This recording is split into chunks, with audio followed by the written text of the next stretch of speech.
ఒక doctor advice లేకుండా పిల్లలకి మెడిసిన్స్ ఇవ్వాలి అని అంటే అది చాలా రిస్కీ థింగ్. ఎందుకు అని అంటే పిల్లలకి ఇచ్చే మెడిసిన్స్ అన్ని వాళ్ళ వెయిట్ ని బేస్ చేసుకొని డోస్ క్యాలిక్యులేషన్ ఉంటుంది. సో పెద్దవాళ్ళలో లాగా ఫుల్ టాబ్లెట్, హాఫ్ టాబ్లెట్ ఇలాంటివి పిల్లలకి అప్లై అవ్వవు. సో ఈవెన్ పారాసెటమాల్ సిరప్ ఇవ్వాలి అన్న 5 కేజీస్ ఉన్న బేబీకి డోస్ వేరే ఉంటుంది. 10 కేజీస్ ఉన్న చైల్డ్ కి వేరే డోస్ ఉంటుంది. 30 కేజీస్ ఉన్న వాళ్ళకి వేరే డోస్ ఉంటుంది.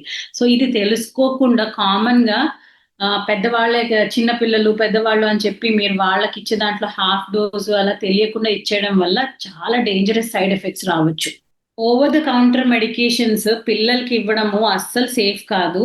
అందులోనూ ఎట్లా పడితే అట్లా దొరికే cough syrups, cold syrups, even antibiotics కూడా ఓవర్ ద కౌంటర్ దొరుకుతాయి మనకి ఇండియాలో. సో అస్సలు అలాంటివి డాక్టర్ అడ్వైస్ లేకుండా తెచ్చుకొని ఇవ్వడం అనేది సేఫ్ కాదు. ఎందుకనంటే డోసేజెస్ కరెక్ట్ గా తెలియవు అండ్ ఓవర్ డోసేజెస్ వల్ల ప్రాబ్లమ్స్ వస్తాయి. అవసరం లేకుండా మెడిసిన్స్ వాడినప్పుడు వాటి వల్ల వచ్చే సైడ్ ఎఫెక్ట్స్ ఎక్కువ ఉంటాయి.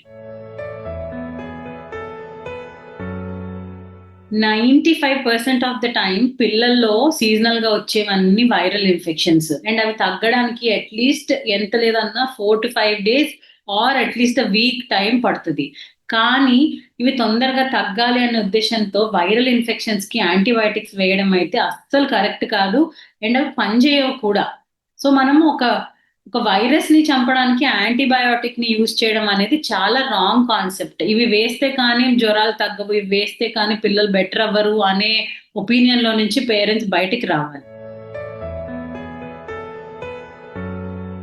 చాలా మంది పేరెంట్స్ కామన్ గా చేసే ఇంకొక మిస్టేక్ లాస్ట్ టైం ప్రిస్క్రిప్షన్ తెచ్చి రిపీట్ చేయడము. వాళ్ళకి గుర్తున్న యాంటీబయాటిక్ వెళ్ళి ఫార్మసీలో పర్చేస్ చేసి అప్పుడు వాళ్ళ చైల్డ్ కి ఒక 1 or 2 days ఇవ్వడము, లేదా ఒక 2 days వేయగానే స్టాప్ చేయడము, ఇలాంటివి కామన్ గా చేస్తుంటారు. సో వాళ్ళకి తెలిసి తెలియకుండా అవసరం లేని డోసెస్ లో ఇలాంటి యాంటీబయాటిక్స్ ఇవ్వడం వల్ల పిల్లల్లో వాళ్ళ గట్ మైక్రోబయోటా అంటే మన జీర్ణ వ్యవస్థలో ఉన్న మంచి బ్యాక్టీరియా మొత్తం మారిపోతుంది. దాని వల్ల చాలా సైడ్ ఎఫెక్ట్స్ వస్తాయి. సో దయచేసి సొంతంగా యాంటీబయాటిక్స్ పేరెంట్స్ ఎప్పుడు స్టార్ట్ చేయకూడదు. ఇలాంటి యాంటీబయాటిక్స్ అవసరం లేకుండా ఎక్కువ వాడేయడం వల్ల కూడా ఫ్యూచర్ లో యాంటీబయాటిక్ రెసిస్టెన్స్ పెరిగి నిజంగా ఈ మందులు అవసరం ఉన్నప్పుడు అదే బేబీకి చాలా హయ్యర్ యాంటీబయాటిక్స్ వాడాల్సిన అవసరం రావచ్చు, లేదా ఒక్కొక్కసారి ప్రాణాపాయ స్థితి కూడా రావచ్చు ఏ మందులు పని చేయలేకుండా అయిపోయి. మనకు తెలుసో తెలియకో చాలా మంది వాళ్ళ నేబర్స్ దగ్గర ఉన్న మెడిసిన్స్ అనో లేకపోతే వేరే సిబ్లింగ్స్ కి ఇచ్చిన మెడిసిన్స్ ని మళ్ళీ అదే మెడిసిన్స్ ని వాళ్ళ పిల్లలకి కూడా ఇవ్వడానికి ట్రై చేస్తుంటారు. సో పెద్ద పెద్ద బాబుకి 10 ml ఇస్తే చిన్న బాబుకి అందులో హాఫ్ డోస్ 5 ml వేసేద్దాం ఏమవుతుందిలే అని చెప్పి కొంచెం లైట్ తీసుకుంటుంటారు. ఇది ఒక డేంజరస్ ప్రాక్టీస్. మళ్ళీ వేరే పిల్లల మెడిసిన్స్ కానీ మీ నేబర్స్ మెడిసిన్స్ కానీ లేదా మీ ఇంట్లోనే వేరే పిల్లల మెడిసిన్స్ షేర్ చేయడం వల్ల అవి ఎఫెక్టివ్ గా ఉండకపోగా డోసేజెస్ తో ప్రాబ్లం రావచ్చు, లేదా వాటి సైడ్ ఎఫెక్ట్స్ ఎక్కువ ఉండొచ్చు, లేదా అవి ఇన్ఎఫెక్టివ్ గా అయిపోవచ్చు. సీజనల్ వైరల్ ఇన్ఫెక్షన్స్ వచ్చినప్పుడు పిల్లలకి సాధారణంగా జ్వరము, దాంతోపాటు జలుబు, దగ్గు ఇలాంటివి తరచుగా వస్తూనే ఉంటాయి. అండ్ అట్లీస్ట్ 1 year లో ఈవెన్ హెల్దీ కిడ్స్ కి కూడా 7 to 8 times ఇలాంటి ఇన్ఫెక్షన్స్ రావడం కామన్. కానీ ఈ ఫీవర్, కోల్డ్, కాఫ్ వచ్చిన ప్రతిసారి మెడికేషన్స్ ఇవ్వాలా కంపల్సరీగా అంటే అవసరం లేదు. ఫీవర్ మెడికేషన్ అనేది వాళ్ళ డిస్కంఫర్ట్ లెవెల్ ని బట్టి, వాళ్ళ టెంపరేచర్ ఎంత హైగా ఉంటుంది అనే దాన్ని బట్టి ఫీవర్ మెడికేషన్ ఇవ్వచ్చు. బట్ కోల్డ్ కి, కాఫ్ కి ప్రతిసారి మందులు వేయాల్సిన అవసరం లేదు. కోల్డ్ వల్ల వాళ్ళకి చాలా బ్రీతింగ్ డిఫికల్టీ అవుతుంది, లేకపోతే ఊపిరి పీల్చుకోవడానికి కష్టం అయ్యి నిద్రపోవడానికి బాగా ఇబ్బంది పడుతున్నప్పుడు డాక్టర్ సలహాతో maybe few days 3 or 4 days వరకు మెడిసిన్ ఇవ్వచ్చు.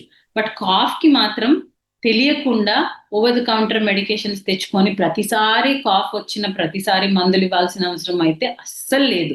దగ్గు ఎందుకు వస్తుంది అనే కారణం తెలుసుకొని దాన్ని ట్రీట్ చేయడం ఇంపార్టెంట్, కానీ ప్రతి దగ్గుకి ఒక సిరప్ వేయడం అయితే కరెక్ట్ కాదు. యాంటీబయాటిక్ రెసిస్టెన్స్ ని ప్రివెంట్ చేయాలి అని అంటే ఫస్ట్ యాంటీబయాటిక్ రెసిస్టెన్స్ ఎందుకు వస్తుంది అనేది తెలుసుకోవాలి పేరెంట్స్.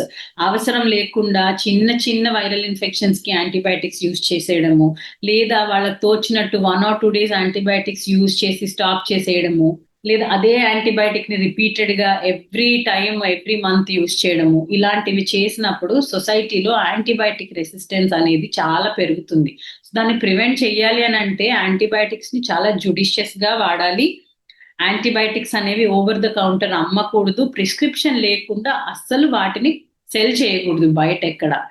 అండ్ డాక్టర్ ప్రిస్క్రైబ్ చేసిన కోర్స్ మొత్తం ఫినిష్ చేయాలి పేరెంట్స్.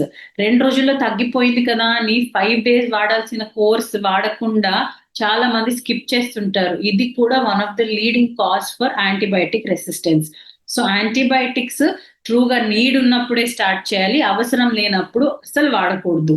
బట్ వాడినప్పుడు మాత్రం కోర్స్ మొత్తం ఫినిష్ చేయాలి.